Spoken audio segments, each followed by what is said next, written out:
தினத்தியான நிகழ்ச்சிக்கு உங்களை அழைப்பதில் நான் மிகவும் மகிழ்ச்சி அடைகிறேன். இன்று நாம் பார்க்க போகும் தேவனுடைய செய்தி நெருப்பு. நெருப்பு இல்லாமல் நம்மளால் வாழவே முடியாது. சூரியன் இல்லைன்னா பூமி இருண்டு போயிடும். ஒரு எரிகின்ற நெருப்பு பந்தாய் சூரியனை ஆண்டவர் படைத்திருக்கிறார். எனவேதான் வேதத்திலே அவர் சொல்றார், நான் நீதியின் சூரியனாய் இருக்கிறேன் என்று. எனக்கு பிரியமான என் அன்பு தேவ பிள்ளைகளே, நெருப்பு தேவைதான். அந்த நெருப்பு எப்படி இருக்கணுமோ அப்படி இருக்கணும். உதாரணத்திற்கு, சமையல் செய்ய கேஸ் பற்ற வைக்க நெருப்பு தேவை, விறகு அடுப்பு பற்ற வைக்க நெருப்பு தேவை, புகைப்பிடிப்பவர்களுக்கு நெருப்பு தேவை, பனியில் இருக்கிற இடத்துல கதகதப்பாய் வைப்பதற்கு நெருப்பு தேவை. இப்படியாக நெருப்பு இல்லாமல் நீங்களும் நானும் வாழ முடியாது. ஆனால் வெறுப்பு இல்லாமல் இருக்கணும். நெருப்பு உங்களோட எப்பவுமே இருக்கணும். இந்த அப்போஸ்தல நடவடிக்கையிலே, ஆக்ட்ஸ் ஆஃப் தி அப்போஸ்டல்ஸ், எல்லா சீடர்களும் பயந்து நடுங்கிக் கொண்டிருக்கும் பொழுது ஆவியானவர் அக்கினி வடிவிலே வந்து அவர்கள் மேல் இறங்கினார். அவர் இறங்கி விட்ட பின்பு பார்த்தீங்கன்னா, எல்லோரும் தைரியமாக வெளியே போய், நீங்கள் சிலுவையில் அறைந்து கொன்ற இயேசுவை நாங்கள் பிரசங்கிக்கிறோம் என்று மிகவும் தைரியமாக சொன்னார்கள். அந்த தைரியமானது இந்த அக்கினி பிழம்பு எப்பொழுது வந்ததோ அப்பொழுதுதான் வந்தது. எனவே நீங்க எல்லோரும் பரிசுத்த ஆவியானவரின் அக்கினி பிழம்போடு இருக்க வேண்டும் என்று இயேசு அழைக்கிறார். Book of Deuteronomy chapter 32 verse 22, உபாகம புத்தகம் 32ஆம் அதிகாரம் 22ஆம் வசனம் இவ்வாறு சொல்கிறது, For a fire is kindled in my anger and burns to the lower part of the Sheol.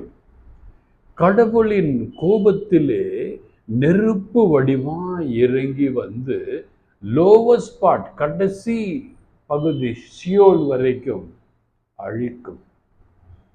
கடவுளுக்கு கோபம் வருமேயானால் கடவுள் அழிச்சிடுவாருங்க. லாஸ் ஏஞ்சல்ஸ்ல அப்படிதான். எல்லாம் மம்மதியில பணம் இருக்கு, ஹாலிவுட், சினிமா, டிவி அப்படின்னு எல்லாம் மாது போதையில் இயேசுவை மறந்து விட்டார்கள். ஒரு புரட்டி போட்டார் இயேசு. நெருப்பு என்கிற ஒரு இதுல புரட்டி போட்டார். இன்று அமெரிக்க தேசம் ஆடி போய் இருக்கிறது, சமாதானத்தை நாடி போய் இருக்கிறது. இஸ்ரேலும் ஹமாஸும் ஒப்பந்தம் போட்டாங்க சமாதானத்திற்கு. இயேசு அடிச்சாருன்னா எழுந்திருக்கவே முடியாது, எழுந்திருக்கவே முடியாது. ஏன்னா நம்ம ஆண்டவர் அக்கினி நெருப்பா இருக்கிறார். எபிரேயருக்கு எழுதின புத்தகம் 12ஆம் அதிகாரம் 29ஆம் வசனம், The book of Hebrews chapter 12 verse 29, Our God is a consuming fire. நம்ம ஆண்டவர் ஒரு எரி நெருப்பு, அக்கினி நெருப்பு. அக்கினியை தன்னகத்தே வைத்து இருக்கிறார். எப்பொழுது உங்களுக்கு அக்கினி கொடுக்க வேண்டும், எப்பொழுது உங்களை கதகதப்பாய் வைக்க வேண்டும், எப்பொழுது உங்களை அழிக்க வேண்டும் என்று தேவன் அறிந்திருக்கிறார். நம்ம எல்லாத்துக்கும் ஒரு அக்கினி இருக்கு.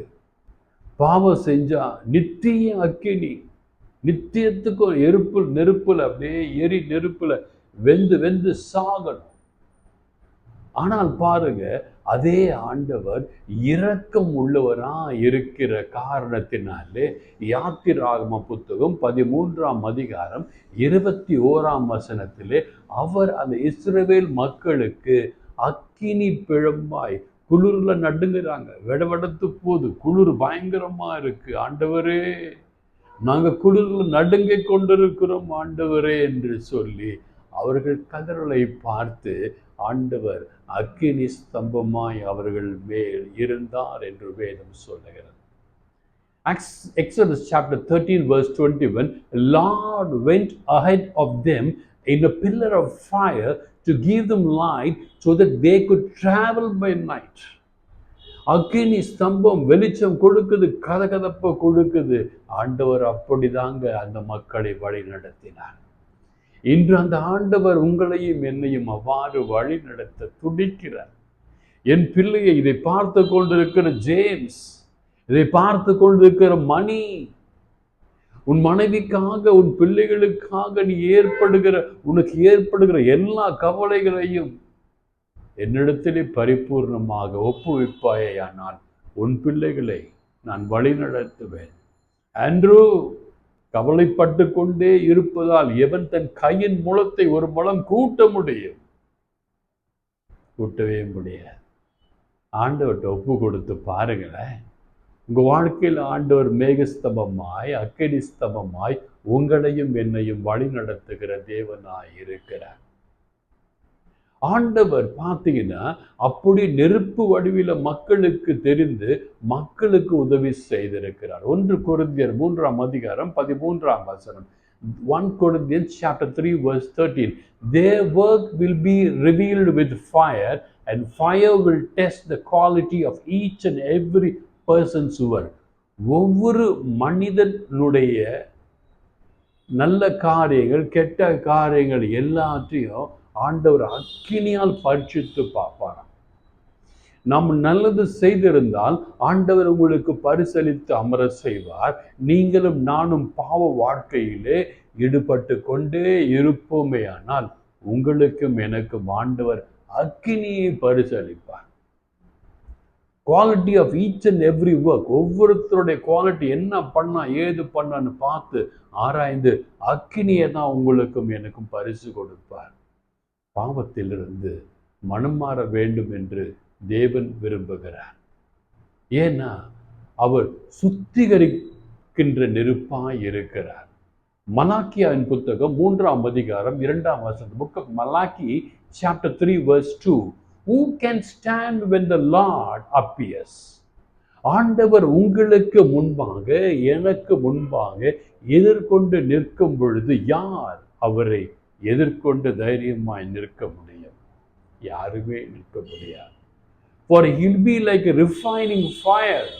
அவர் உங்களையும் என்னையும் சுத்திகரிக்கின்ற நெருப்பாய் இருக்கிறார் என்று மலாக்கியா 3:2 சொல்கிறது. எனவே எனக்கு பிரியமான என் அன்பு தேவ பிள்ளைகளே, ஆண்டவர் உங்களுக்கு கொடுக்கிற வாய்ப்பினை பயன்படுத்தி கொள்ளுங்கள். நீங்கள் இல்லறத்தில் இருந்தீங்கன்னா நல்ல அறமா எங்கள் குடும்பத்தை எடுத்து செல்லுங்கள். ஊழியம் பண்ணீங்கன்னா ஊழியத்தில் உத்தமமாக இருங்க. காசுக்கு ஆசைப்படாதீங்க, ஆண்டவரின் வார்த்தைக்கு ஆசைப்படுங்க. ஆண்டவரின் வார்த்தையின் செவிகளில் கேட்க வேண்டும். கேட்க வேண்டிய வார்த்தையை நான் மக்களுக்கு எடுத்து சொல்ல வேண்டும். பணத்துக்கு ஆசைப்படாதீங்க. எல்லாரையும் போய் பார்க்கணும், எல்லார்ட்டையும் பேசணும், ஆசைப்படவே படாதீங்க. நான் யாருக்கிட்டையுமே பேசுறது இல்லை, யாரையுமே பார்க்கறது இல்லை. ஏன்னா பார்த்தா வேஸ்ட், வீணான நேரம். ஆண்டவரை பாருங்கள், உற்று பாருங்கள், அவர் உங்களுக்கு கற்றுக் கொடுப்பார். உங்கள் குடும்பத்தை ஆண்டவர் வழி நடத்துவார். Glory of the Lord உங்ககிட்ட எப்பவுமே இருக்கணும். என்ன, அதுதான் கன்சூமிங் ஃபயர். யாத்திராகம புத்தகம் 24ஆம் அதிகாரம் 17ஆம் வசனம். Exodus chapter 24 verse 17. It says like this. Glory of the Lord looked like a consuming fire on top of the mountain. ஆண்டவருடைய மகிமை அக்கினி பிளம்பாய் மலைகளின் மேலே பர்வதங்களின் மேலே இருக்கிறது. நாம தவறு செய்வோமே ஆனால் அந்த அக்கினி உங்களையும் என்னையும் சுட்டு எரித்து போட்டுவிடும். மாறாக ஆண்டவரின் சொல் பேச்சுப்படி கேட்டு நடப்பீர்களே ஆனால் அந்த அக்கினி உங்களுக்கும் எனக்கும் மேக ஸ்தம்பமாய் குளிர்காலத்திலே கதகதப்பாய் உங்களையும் என்னும் வைத்து கொள்ள அந்த அக்கினி உதவும். ஆண்டவருடைய வார்த்தை எரி நெருப்பு மட்டுமல்லங்க, சம்மட்டியும் கூட. நம்ம தப்பு பண்ண அடிச்சு நொறுக்கிற சம்மட்டி எரித்து கொள்கிற எரி நெருப்பு என்பதை மறந்து விடாதீர்கள். பாவம் செய்த மக்கள் சோதோம் கொமோராவை எரித்து கொன்றார் ஆண்டவர். இவர்களுக்கு வாய்ப்பு மேல் வாய்ப்பு, வாய்ப்பு மேல் வாய்ப்பு கொடுத்து பார்த்து விட்டேன், இவர்கள் திருந்தவே இல்லை என்று எரித்து விட்டார். இதை பார்த்து கொண்டிருக்கிற ராணி, ஆண்டவர் உங்களை ஆசீர்வதிக்கிறார். உங்களை ஆண்டவர் பலப்படுத்துகிறார். உங்களை ஆண்டவர் ரொம்ப நேசிக்கிறார். ஆண்டவர் சொல்றார், ராணி, நான் உன்னை நேசிக்கிறேன், என்னை நீ நேசிப்பாயா என்று ஆண்டவர் உங்களை பார்த்து கேட்கிறார். நீங்க ஆண்டவரை நேசிக்கணும்னு ஆண்டவர் விரும்புகிறார். எரேமியாவின் புத்தகம் 23ஆம் அதிகாரம் 29ஆம் வசனம், is not my word like a fire, என்னுடைய வார்த்தை அக்கினி நெருப்பா இல்லையா? is not my word like a hammer that breaks the rock என்று ஆண்டவர் கேட்கிறார்.